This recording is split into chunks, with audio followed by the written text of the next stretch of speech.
Bonsoir à tous. Juste pour me présenter rapidement, du coup, je m'appelle Johan.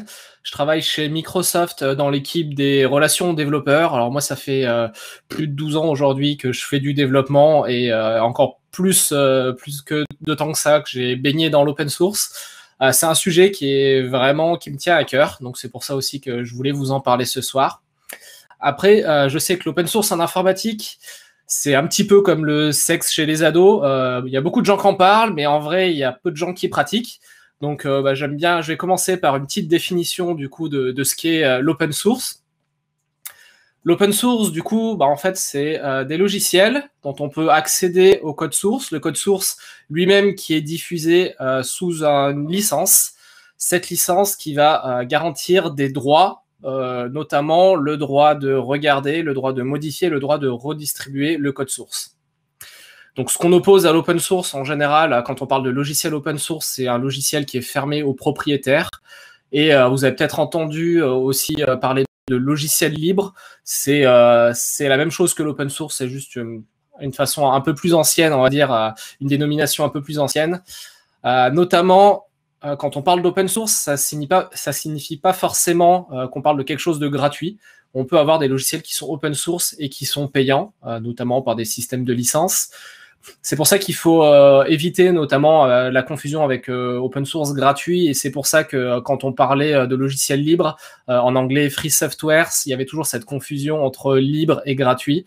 C'est Christine Peterson qui a lancé justement ce renommage, entre guillemets, ce rebranding en open source, qui aide un petit peu justement à clarifier ces choses-là. Pour ce qui est de l'open source, quelque chose qui est indissociable d'un logiciel open source, c'est cette notion de licence. Alors, j'ai le chat sous les yeux. Je ne sais pas s'il y en a parmi vous qui connaissent déjà quelques licences libres. N'hésitez pas à le mettre dans le chat. Si vous avez déjà utilisé des logiciels open source, c'était sous quelle licence? Si vous en avez même des fois écrites des licences open source, n'hésitez pas à partager. En général, on en retrouve un paquet des licences open source. C'est toujours possible aussi d'écrire la sienne. Dans les licences qui sont beaucoup utilisées, elles rentrent pour la plupart entre deux catégories.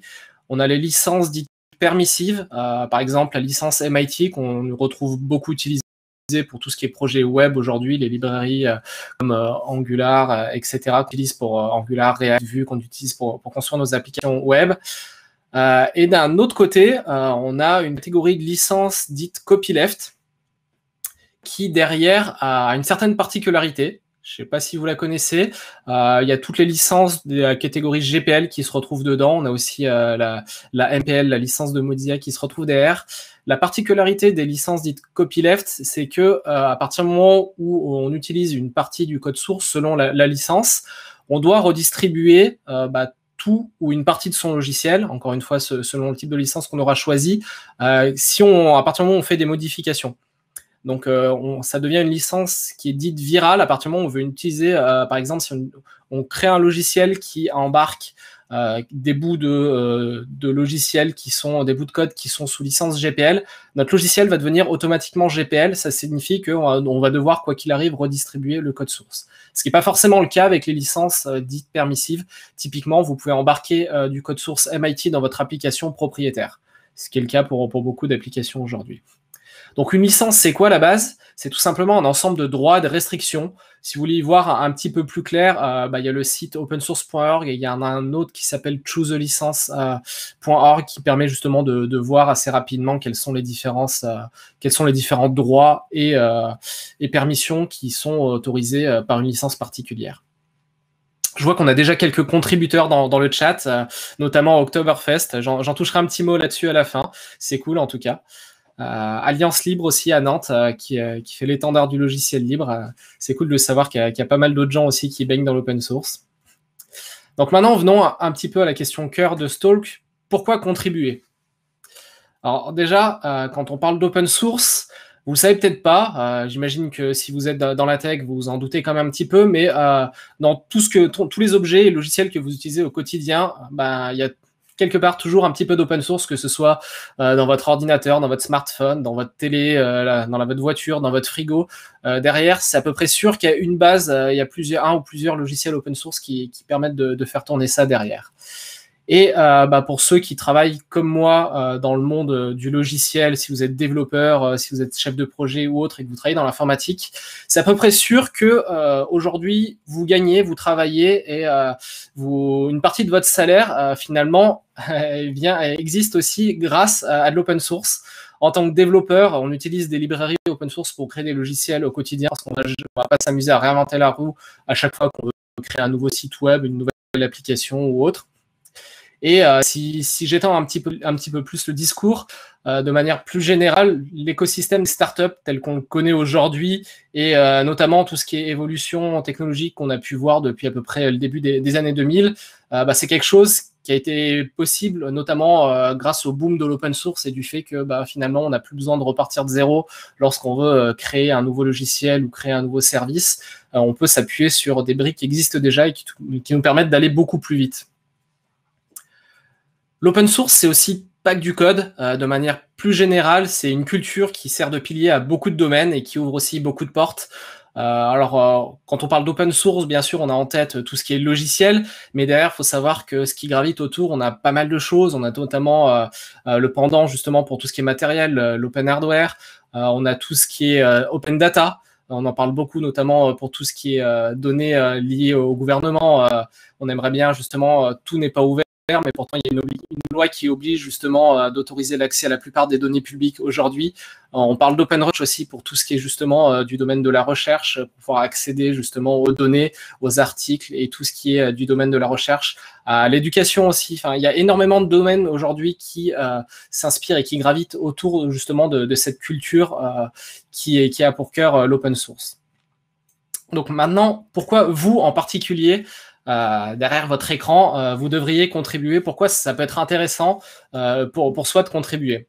En premier lieu, bon, ça a été mon cas, c'est pas forcément, c'est une des premières façons en général qui nous attire vers l'open source, c'est qu'on aime toute la philosophie de partage et le fait justement d'échanger avec les autres et de travailler à plusieurs. Il n'y a pas que ça. Moi, typiquement, une des premières choses que m'a apporté l'open source, c'est justement le fait de pouvoir développer certaines de mes compétences que j'aurais jamais pu développer si j'avais pas fait de l'open source à côté, si j'avais pas fait des contributions. Aujourd'hui, je maintiens plusieurs projets open source et c'est ma source principale d'apprentissage aujourd'hui. Donc, si justement vous voulez apprendre une nouvelle techno, découvrir des nouveaux logiciels, un nouveau langage de programmation, démarrer par de l'open source, démarrer par essayer de faire des contributions sur un projet qui existe ou construire votre projet, c'est une excellente façon de le faire. C'est une aussi très bonne façon de justement d'étendre un petit peu votre réseau personnel, justement de découvrir de nouvelles personnes qui partagent vos valeurs et vos centres d'intérêt avec qui vous allez pouvoir discuter, apprendre des nouvelles choses. Des fois, aller partager une bière aussi, souvent, quand on le peut. En ce moment, c'est un peu plus difficile.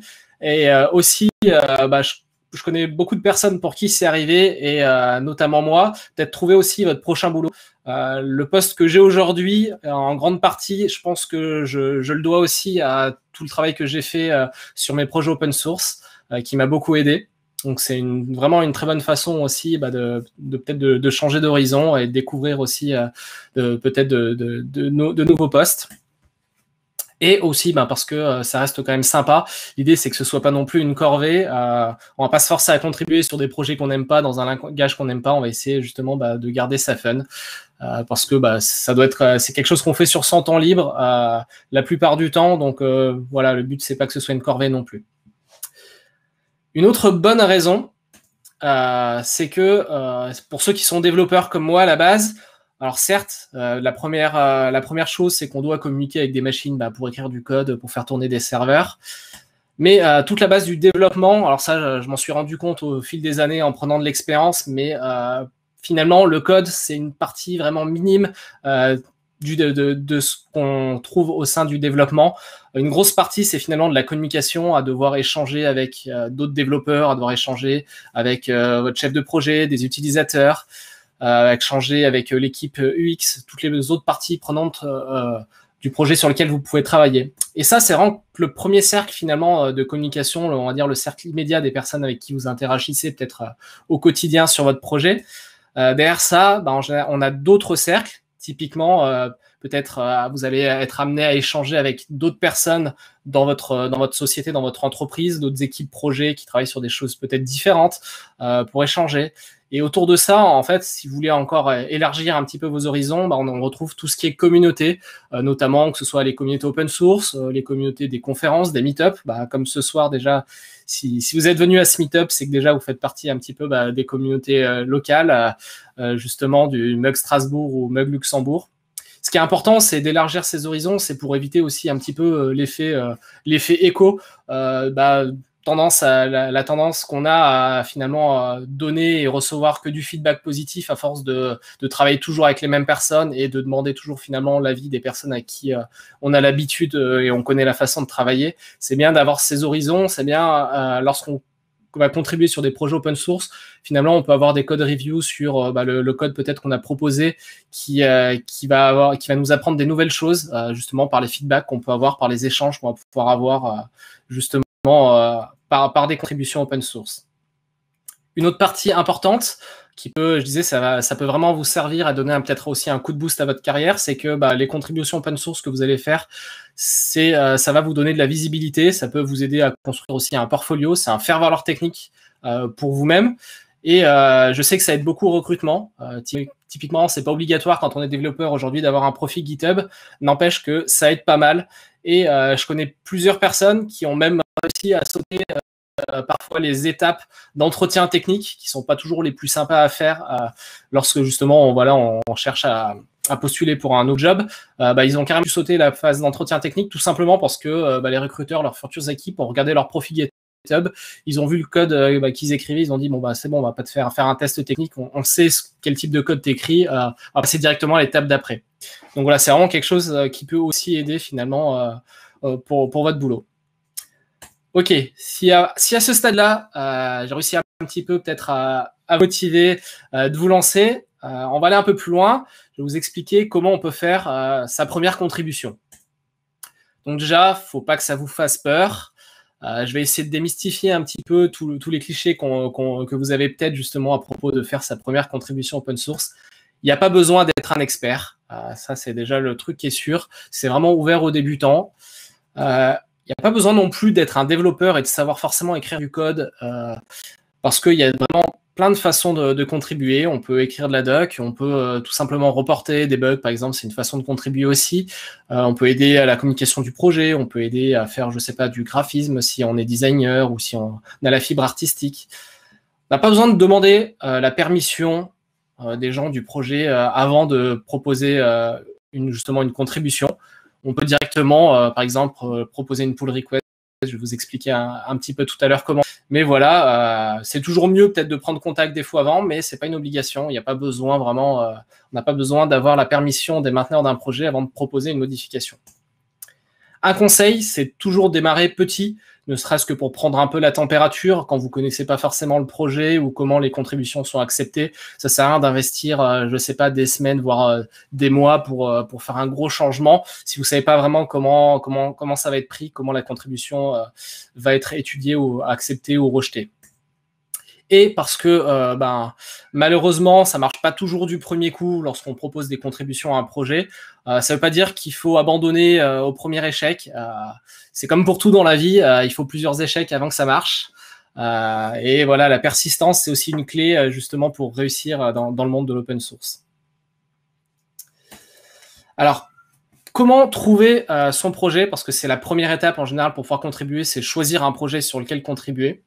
Alors, je vous ai mis un lien, il y a un site qui s'appelle First Contributors qui permet justement de vous lister quelques projets qui recherchent des contributeurs et surtout qui les accompagnent, qui sont plutôt ouverts aux premières contributions open source qui justement ont un backlog qui est prévu pour. Vous pouvez aussi, si vous avez Node.js d'installer, taper dans un terminal npx good first issue, ça va vous proposer automatiquement des issues dans des projets justement qui sont ouvertes aux nouveaux contributeurs et qui ont été tagués tel quel exprès. Après, si vous aimez bien vous promener sur GitHub, vous pouvez rechercher, si vous avez déjà un projet en tête ou une idée, essayez de rechercher le tag Good First Issue. C'est un tag justement qu'on retrouve dans pas mal de projets open source, justement pour essayer de cibler certaines issues qui peuvent retrouver dans le backlog certaines tâches qui seraient ouvertes justement pour des premiers contributeurs. Un petit conseil, quelque chose que j'avais pas fait forcément pour mes premières contributions, toujours bien vérifier l'activité du projet, regarder de quand date le dernier commit, regarder s'il y a quelques pull requests ouvertes, s'il y en a qui ont déjà été acceptées, avant d'aller proposer un changement, si c'est pour proposer un changement sur un projet où finalement il y a personne qui a répondu ou personne qui a été actif depuis ces 6 derniers mois, où vous savez que vous n'allez pas forcément avoir une réponse. Voilà, c'est pas forcément motivant et c'est plutôt de viser des projets où il y a une certaine activité déjà. Alors après, l'idée c'est d'avancer et de proposer quelque chose.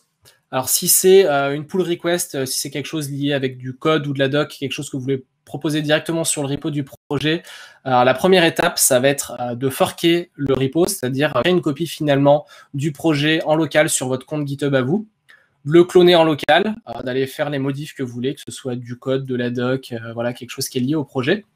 Le committer, le pousser sur votre repo à vous. Et à partir du moment où vous aurez poussé des changements sur votre repo, sur GitHub, vous allez avoir normalement apparaître un bouton qui va permettre de proposer ce qu'on appelle une pull request. Une pull request, c'est quoi? C'est tout simplement proposer de rapatrier les changements que vous avez fait sur votre copie du repo, du projet sur lequel vous voulez contribuer, au projet racine, c'est-à-dire le projet initial auquel vous voulez envoyer votre contribution. Alors, si vous avez fait de pull request, je vous ai mis un petit lien sur ce aka.ms/firstpeer. C'est un repo GitHub qui est fait vraiment pour s'entraîner tout simplement à faire une pull request, pour vous enlever un peu le stress si vous n'en avez jamais fait. Justement, l'idée, c'est d'aller faire une petite modif dans de la doc et de voir tout ce process que je vous ai mis là, ces 6 étapes.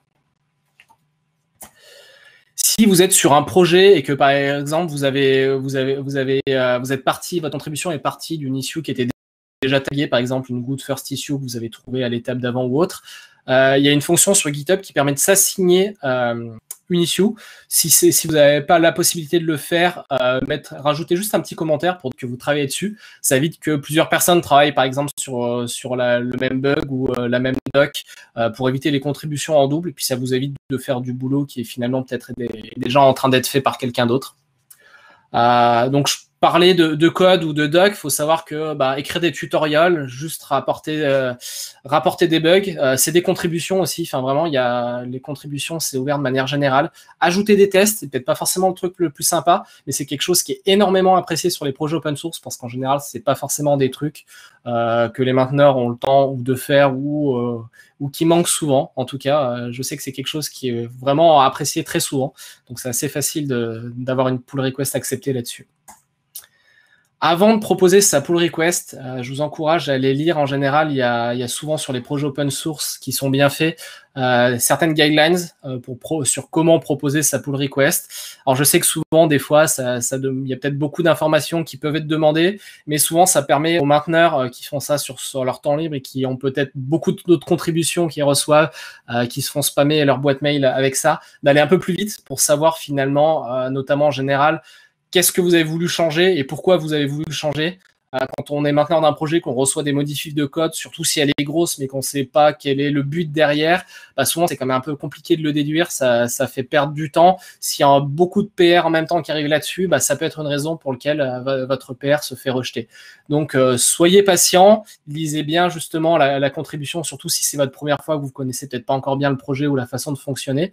Essayez justement de décrire au minimum quels sont les changements et pourquoi vous les avez faits. Quand j'ai d'être patient, alors si vous avez bien fait à l'étape d'avant et que vous avez regardé que le repo était actif, en général, vous allez recevoir une réponse assez vite, un feedback. Ça peut être un commentaire, ça peut être que la review, que votre PR est accepté ou peut-être des petits changements à faire dedans. Des fois, on n'en a pas. Tout simplement, il faut se dire que la plupart des projets open source, c'est quand même des gens qui sont volontaires, qui font ça sur leur temps libre derrière. Ça m'arrive de mettre plusieurs semaines, voire plusieurs mois si je suis vraiment chargé à répondre à des issues. Ça ne veut pas dire que j'en ai rien à faire, c'est juste que j'ai les 2 enfants, des fois c'est un peu compliqué d'ongler avec tout, avec le boulot au quotidien, les quelques projets open source que je maintiens à côté, ça peut arriver. Donc voilà, prenez-le pas mal forcément si vous n'avez pas de réponse immédiate, ça arrivera dans tous les cas. Alors si vous cherchez différentes façons d'aider, il y en a plein. Si le code c'est pas votre trucs. Vous pouvez aussi toujours faire de la promotion sur le projet. Ça peut être sur les réseaux sociaux. Ça peut être aider à faire des bannières, du graphisme autour. Aider aussi des fois à répondre aux questions sur le projet, sur Stack Overflow, répondre à des issues ou des commentaires qui ont été postés déjà sur le projet. Si vous avez trouvé la solution, bah, vous pouvez directement proposer la vôtre. Ça aide pas mal des fois les autres. Tout simplement fixer des erreurs dans la doc. Ça peut des fois être juste aussi des fautes d'orthographe ou des choses comme ça. C'est toujours appréciable. Rajouter justement des tutoriaux, traduire les docs, surtout quand les projets sont pas mal utilisés à l'international. Avoir les docs qu'en anglais, bah, c'est sympa, mais des fois ça aide de les avoir dans plusieurs langues. Donc si vous avez la possibilité, aider à traduire la doc, c'est aussi quelque chose qui est pas mal apprécié. Rapporter des bugs quand on a pas mal d'infos, voire essayer de donner une repro avec, c'est quelque chose aussi de pas mal apprécié, parce que bah, c'est aussi une manière de contribuer. Certes, ça peut faire un peu plus de boulot aux contributeurs, mais au moins on sait un problème, on sait qu'il y a peut-être quelque chose à fixer. Donc je disais aussi écrire des tests, designer un logo, vraiment, enfin voilà, c'est juste des exemples, hein, c'est pas limitatif les exemples que je vous ai mis là. Vous pouvez apporter, vous avez tout le monde, je pense, a sa pierre à apporter à n'importe quel projet open source.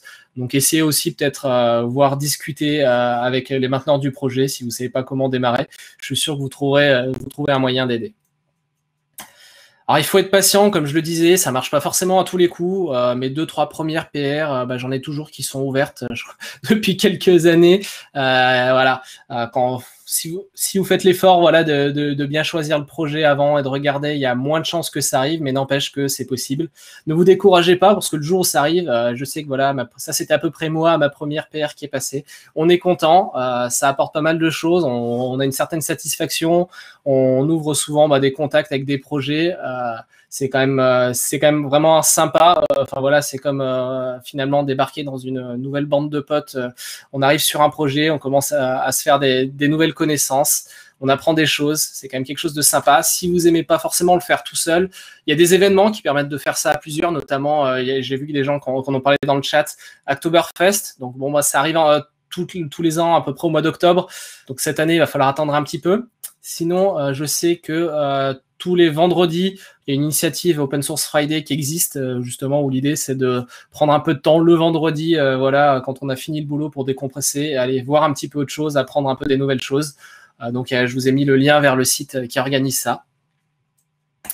Et puis, ben, merci en tout cas de m'avoir écouté. J'espère que j'ai pu vous apporter quelques infos. Je vous laisse aussi quelques liens, justement. Alors, c'est pas moi qui les ai écrits, mais voilà, il y a des sites qui sont très bien faits. Si vous voulez retrouver un guide un peu plus détaillé sur comment faire votre première contribution open source, je vous ai aussi mis un lien sur, voilà, si vous voulez en apprendre un peu plus sur GitHub et justement le lien avec l'open source, comment faire votre première contribution et apprendre à faire sa première PR. Et puis, si vous voulez les slides aussi, je vous ai mis le lien. Tout est ouvert, il n'y a pas de souci. Donc voilà, si jamais il y a des questions, n'hésitez pas, j'ai le chat sous les yeux.